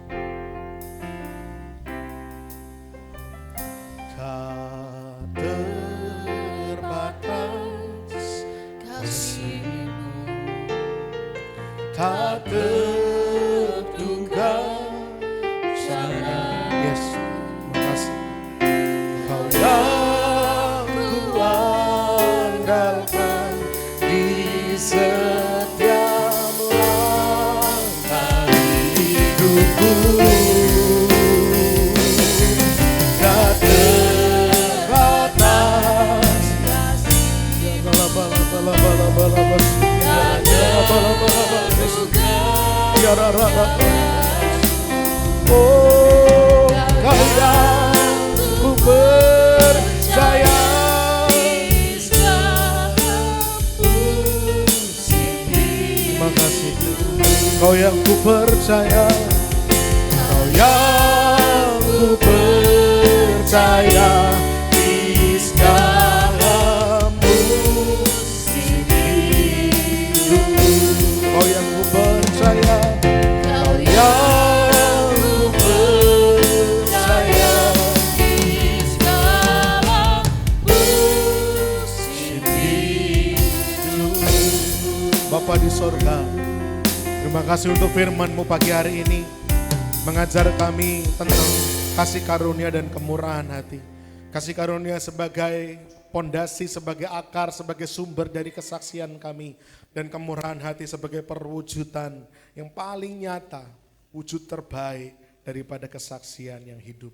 Oleh karena itu Tuhan, kiranya firman ini tidak berhenti menjadi perkataan yang sia-sia, tetapi ini masuk dalam hati kami jadi rema. Sehingga ketika kami menjalani kehidupan, kami boleh melakukan firman ini. Firman yang meresap dalam hati dan pikiran ini kami wujud nyatakan, kami lakukan dalam tindakan nyata. Kami terus menerus menyemangati diri untuk bersaksi, untuk cerita tentang Tuhan Yesus kepada siapapun yang kami jumpai, terutama mereka yang memerlukan Engkau. Dan juga kami akan melakukan wujud nyata daripada kemurahan hati. Apa yang kami punya, apa yang kami miliki, apa yang Tuhan titipkan kepada kami, semua ini adalah alat untuk kami menjadi berkat. Tuhan dipermuliakan. Mampukan kami Tuhan, mampukan jemaat, mampukan hamba, kami semua untuk melakukan firman Tuhan dalam kehidupan kami. Sehingga dunia boleh melihat dan mereka bisa menyambut baik kabar baik yang kami wartakan. Karena mereka melihat kekristenan yang sungguh-sungguh seperti Kristus. Terima kasih Tuhan. Segala pujian kemuliaan hanya bagi-Mu. Dalam nama Tuhan kami Yesus, kami menaikkan syukur doa kami. Haleluya. Amin. Jemaat dipersilahkan duduk dan Pak Ruli, Pak Iwan akan membagikan perjamuan kudus. Kita akan naikkan pujian karena salib-Mu. Karena ketinggian, turunin dikit. Karena yes.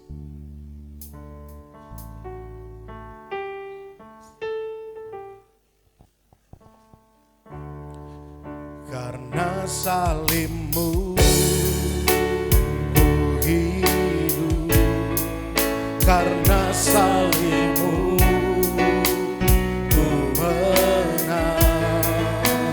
Engkau yang berkuasa, sanggup melakukan mujizat-Mu.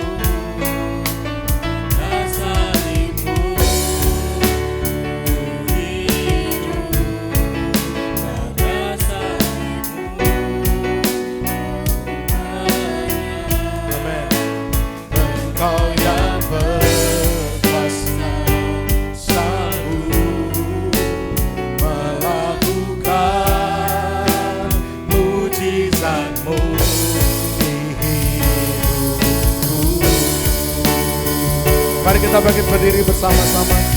Karena salibmu ku hidup, karena salibmu ku menang. Oh, Engkau yang berkuasa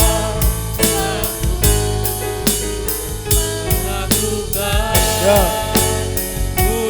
karena salibmu.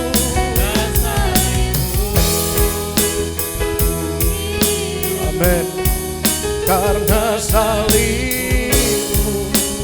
ku menang.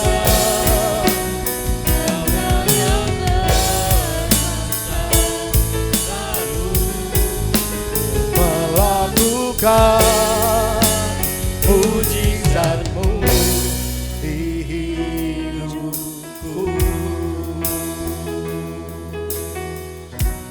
Sebelum kita akan bersama-sama ambil bagian dalam perjamuan kudus, mari kita merenungkan kebenaran salib Kristus.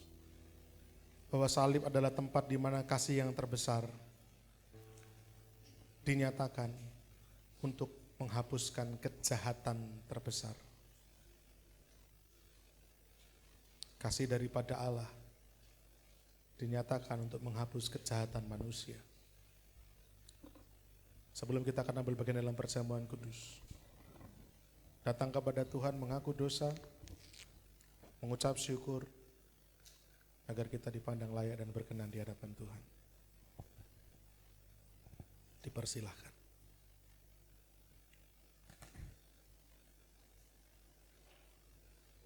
Terima kasih.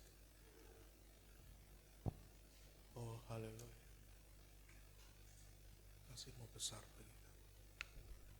Kasih-Mu mulia bagi kami. Kita akan mengangkat roti dengan tangan kanan tinggi-tinggi.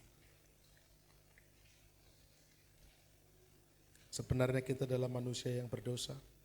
Kita pantas binasa karena dosa pelanggaran kejahatan kita, tapi syukur kepada Allah.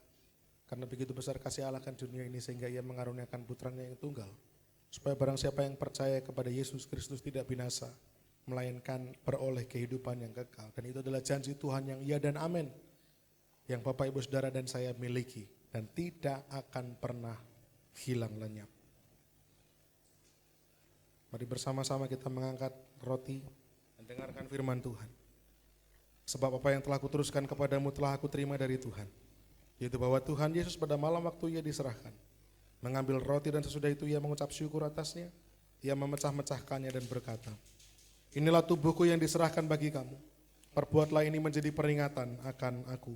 Mari kita makan bersama-sama dengan percaya dalam nama Tuhan Yesus Kristus.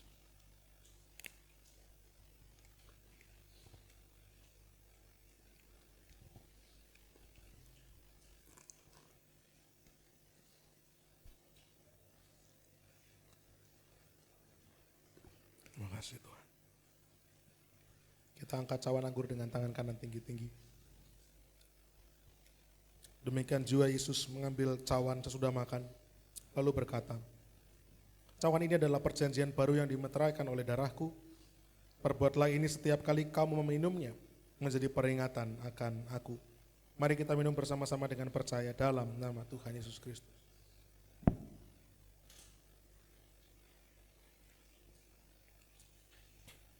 Haleluya. Terima kasih Tuhan. Terima kasih Tuhan. Terima kasih untuk tubuh dan darah-Mu. Terima kasih untuk karya keselamatan besar yang Kau kerjakan untuk menebus dosa-dosa pelanggaran dan kejahatan kami. Kami bukanlah bagian orang-orang yang pantas binasa lagi, tapi kami adalah bilangan orang-orang yang percaya dan diselamatkan. Terima kasih Tuhan, terima kasih. Siang hari ini kami menikmati perjamuan kudus bersama dengan Tuhan. Segenap berkat-berkat rohani perjamuan kudus, kami imani terjadi tergenapi dalam sepenuh-penuhnya hidup kami. Dalam nama Tuhan kami Yesus Kristus, kami bersyukur dan berdoa. Haleluya. Amin. Dipersilakan duduk kembali.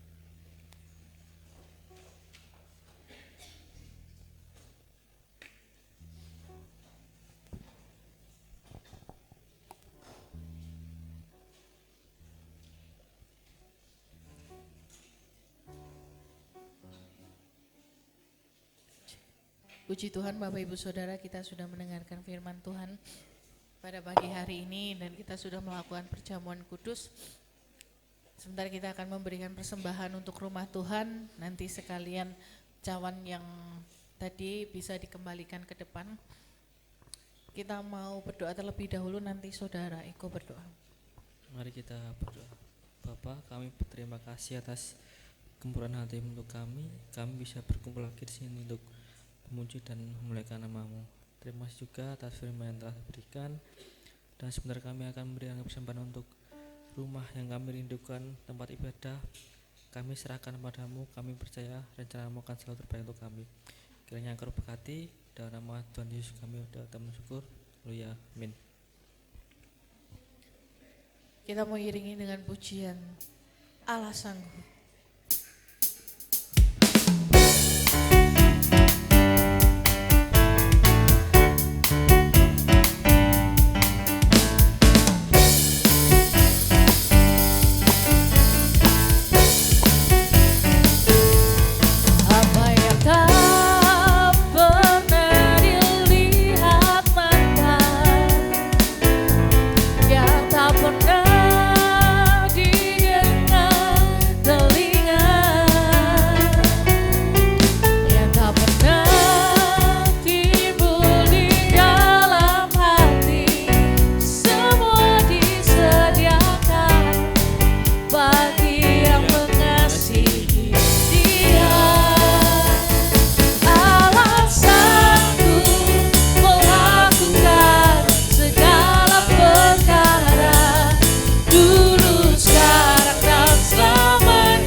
Puji Tuhan, Shalom jemaat Tuhan yang terkasih.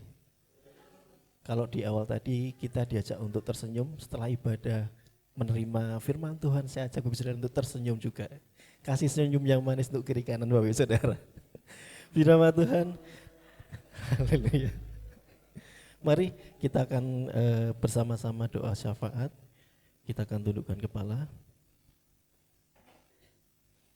Bapak Surgawi, dalam nama Tuhan Yesus Kristus, saat pagi hari ini Tuhan, kami bersyukur karena kasih karunia, karena kemurahan, karena kebaikan Tuhan yang senantiasa dalam kehidupan kami, boleh kami nikmati, boleh nyata dalam kehidupan kami Bapa.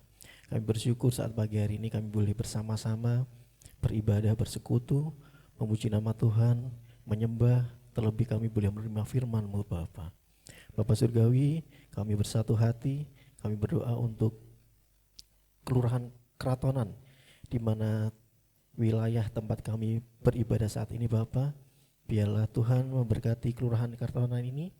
Tuhan berkati orang-orang yang menjabat di sana.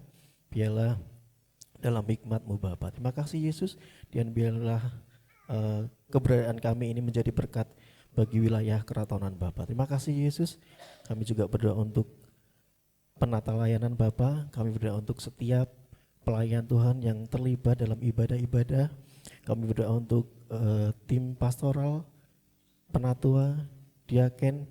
Biarlah kami dalam melayani Bapa memiliki rasa penuh tanggung jawab, dan terlebih Bapa, setiap kami para pelayan-Mu boleh memiliki cinta Tuhan yang sungguh-sungguh Bapa. Bapa, kami juga berdoa untuk jemaat-Mu Bapa, jemaat-Mu yang ada di CKMC sini Bapa, supaya kami boleh bersama-sama bertumbuh menjadi jemaat Tuhan yang lebih dewasa dalam iman dan pengenalan dengan benar akan Yesus Tuhan sebagai Tuhan dan Juru Selamat kami Bapa. Bapa, kerinduan kami Tuhan memiliki gedung gereja yang permanen, Kami serahkan Tuhan setiap proses yang ada Bapa.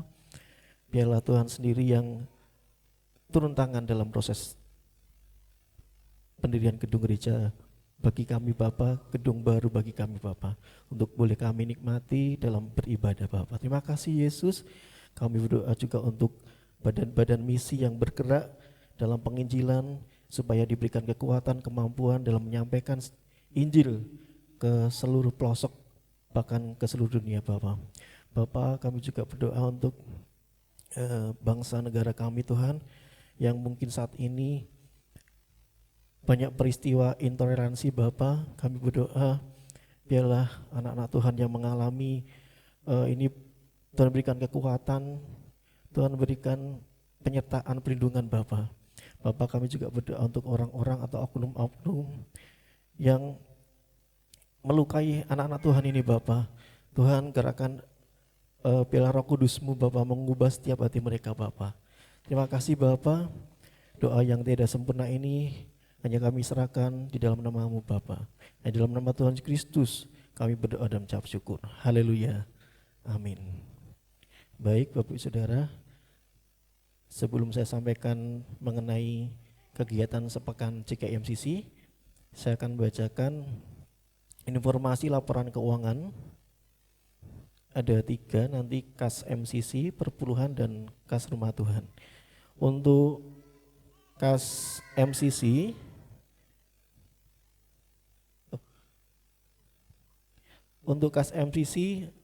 saldo awal bulan Juli sebesar Rp9.036.600. Kemudian pemasukan sebesar Rp8.175.000. Pengeluaran sebesar Rp5.635.000, sehingga saldo akhir Juli atau saldo awal Agustus sebesar Rp11.576.600. Kemudian perpuluhan saldo awal Juli sebesar Rp1.313.000. Kemudian pemasukan sebesar Rp1.850.000. Pengeluaran sebesar Rp200.000, sehingga saldo akhir Juli atau saldo awal Agustus 2025 sebesar Rp2.963.000.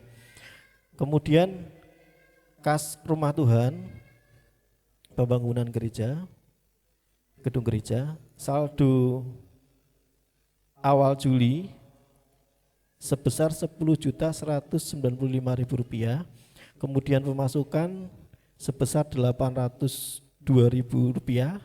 Saldo di akhir Juli atau awal Agustus sebesar Rp10.997.000. Demikian informasi kas laporan keuangan JKMCC. Kemudian saya akan sampaikan informasi kegiatan sepekan JKMCC. Hari Senin pukul 6 sore ada latihan metaden. Monggo yang remaja putri ya, boleh bergabung latihan. Kemudian di hari Rabu pukul 10 ada program Kristal yang bekerja sama dengan Radio Immanuel. Kemudian di pukul 6:30 ada beberapa persekutuan Oikos, nanti akan disampaikan di grup masing-masing. Kemudian hari Kamis ada latihan untuk pujian dan penyembahan pukul 6 sore untuk latihan pujian ibadah yang pertama. Kemudian pukul 7 untuk ibadah raya yang kedua. Sabtu pukul 5:30 ada ibadah pemuda remaja Metanex.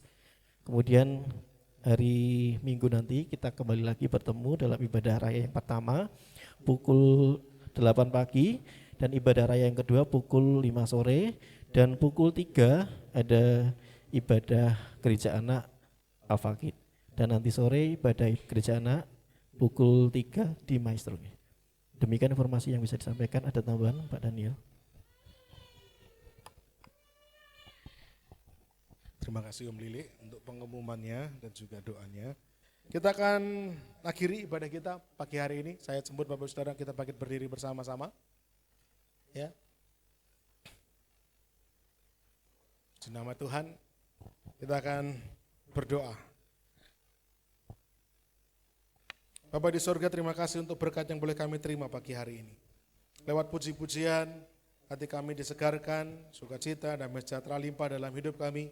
Lewat firman Tuhan kami belajar lagi tentang kasih karunia dan juga kemurahan hati. Bahwa dalam kami bersaksi, dalam kami mewartakan kabar baik, dua hal ini tidak dapat kami tinggalkan. Mampukan kami tidak hanya menjadi pendengar firman Tuhan, tapi kami sungguh-sungguh menjadi pelaku-pelaku firman Tuhan. Bapa di surga, biarlah kiranya berkat yang indah, luar biasa Tuhan curahkan bagi tiap kami semua tanpa terkecuali pagi hari ini. Berkat dalam rumah tangga kami, dibuat Tuhan menjadi rumah tangga yang harmonis, penuh cinta kasih mesra, hangat diberkati Tuhan. Berkati pekerjaan tangan kami menjadi pekerjaan tangan yang diberkati, buat Tuhan buat menjadi berhasil, Tuhan buat menjadi beruntung, bertambah-tambah, berkembang makin besar bagi hormat kemuliaan nama-Mu. Berkati pendidikan anak-anak kami, jadi anak-anak yang pintar, berprestasi, mendapatkan kesempatan beasiswa-beasiswa, Tuhan dipermuliakan. Berkati kesehatan kami jauhkan dari penyakit-penyakit yang berbahaya, penyakit-penyakit yang mengancam nyawa. Saat ini kami yang sakit, Tuhan pulihkan, Tuhan sembuhkan dalam nama Yesus. Bilur-bilur Tuhan berikan kami pemulihan dan kesembuhan. Berkati juga dalam kami menghadapi pergumulan persoalan hari-hari ini. Tentu tidak mudah, tapi kami percaya kami enggak berjalan sendiri. Bersama dengan Tuhan kami dimampukan untuk melewatinya satu persatu. Dan pada waktunya nanti jawaban Tuhan akan Tuhan tunjukkan. Dan kami bisa ceritakan, kami saksikan kepada orang-orang bagaimana Tuhan menolong kami, bagaimana Tuhan menyertai kami. Terima kasih Bapa di surga, terima kasih pelayanan selama sepekan. Oikos, komisi-komisi, apapun itu kami serahkan dalam tangan Tuhan. Tuhan yang memberkati, Tuhan yang mengurapi, berjalan dengan baik, para pelayan mempersiapkan diri, jemaat-jemaat diberkati, bahkan Tuhan terus tambahkan jiwa-jiwa yang boleh kami layani lewat pelayanan ini. Berkati para pelayan-Mu yang melayani, pakai hidup mereka makin hari makin luar biasa, dipercaya dengan perkara-perkara yang semakin besar, lewat pelayanan mereka banyak jiwa dilayani, banyak jiwa diberkati dan diselamatkan. Terima kasih Bapak. Maka sebentar kami akan pulang, Tuhan tolong jagai sertai agar kami tiba di rumah dengan selamat. Jauhkan dari mara bahaya, jauhkan dari kecelakaan. Kami berkumpul dengan keluarga dan sanak saudara untuk menceritakan kebaikan Tuhan. Terima kasih Bapak. Dan biarlah pergumulan kami itu tempat ibadah permanen kami serahkan dalam tangan-Mu. Bagaimana kami mendapatkan ADART, NCOB maupun juga dana yang dikumpulkan oleh jemaat. Semuanya kami persembahkan. Kami percaya Tuhan turut bekerja, semua berjalan seturut dengan waktu dan kehendaknya Tuhan, tidak terlalu cepat, tidak juga terlambat.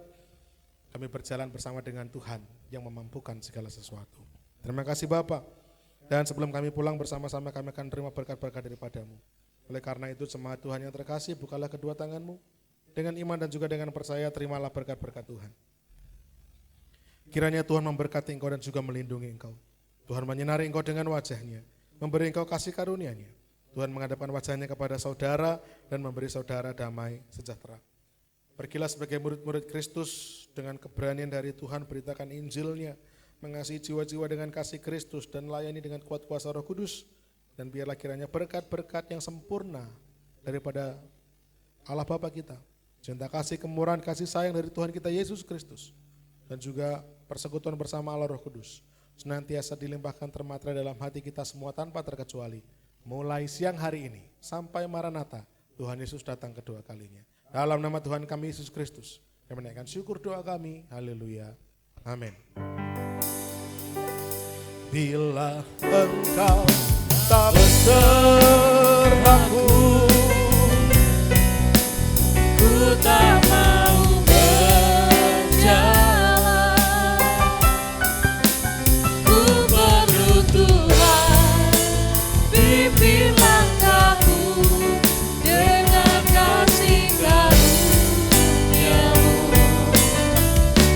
Pimpin langkahku setiap waktu,